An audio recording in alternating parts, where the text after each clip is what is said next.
उकाड़ा police थाना B division की बड़ी कार्रवाई। लाहौर के पोश एरिया से वारदात करके फरार होने वाले मुलजमान गिरफ्तार। 5 लाख नकदी 50 तोला जेवर बरामद। गिरफ्तार मुलजमान को पुलिस ने मशकूक समझकर रोका तो मुलजमान ने फरार होने की कोशिश की। मुलजमान 4 रोज कबल डिफेंस में घर से वारदात के बाद से फरार थे। मुलजमान के खिलाफ थाना डिफेंस में मुकदमा दर्ज था। गिरफ्तार मुलजमान जिस घर में काम करती थी इसी घर में वारदात करके फरार हुई थी। डीपीओ काड़ा की पुलिस पार्टी को शाबा नगद इनाम का भी ऐलान। तफसीलात के मुताबिक थाना बी डिवीजन पुलिस के SHO नईम सिकंदर वट्टू ने दौरान गश्त एक मशकूक फैमिली को रोककर चेक करने की कोशिश की।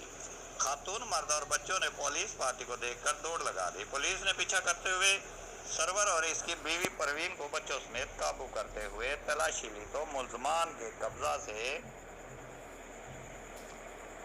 5 लाख नकदी रकम और 50 तोला के करीब तलाई जेवरात बरामद हुए। मुलजमान ने पुलिस को इब्तदाई तहकीकात के दौरान बताया कि परवीन नामी मुलजमान राबिया परवीन और मारिया नामी लड़की के हमरा BHA लाहौर के रहायशी आसम महमूद के घर मुलाजमा थी।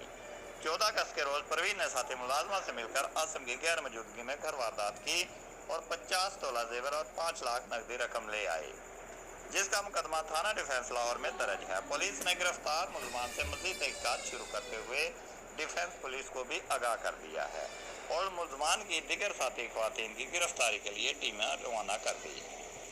डीपीओ जहांजेब नज़ीर की जानब से थाना बी डिवीजन पुलिस के SHO नईम सिकंदर वट्टू और मुस्तैद अमला की बड़ी कार्रवाई को सराहा गया और पुलिस पार्टी के लिए नकद इनामात का भी ऐलान किया गया। Reporter Saeed Anjum, district bureau chief, उकाड़ा।